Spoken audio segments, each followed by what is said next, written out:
तुम्हाला तर माहीतच आहे, आपल्याकडे पावसाने धुमाकूळ माजवलेला आहे. त्याच्यामुळं सगळ्यांनाच तिखट काहीतरी खाण्याची इच्छा होते.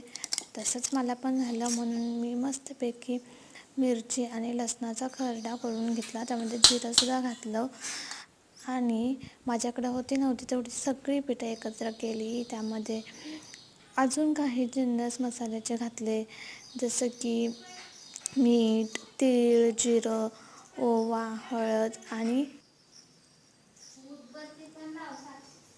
असे सगळे जिन्नस टाकले. नाचणीचं पीठ, बेसन पीठ, गव्हाचं पीठ आणि ज्वारीचं पीठ आणि खरडा, जो की आपण सगळेच गावरान पद्धतीनं करतो त्या पद्धतीनं केलेला होता. आणि अजून जरा जास्त चव यावी म्हणून हिंग सुद्धा टाकलं होतं. अशा पद्धतीनं मी सगळी पिठं मिक्स करून घेतली.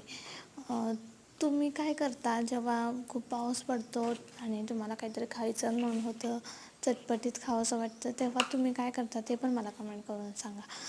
आणि त्यामध्ये मी कांदासुद्धा चिरून टाकला एकदम बारीक आणि असे गोळे करून घेतले. आणि ते गोळे एका कापड घेतलं आणि कापडावरती व्यवस्थित गोल आकारात थापून घेतलं.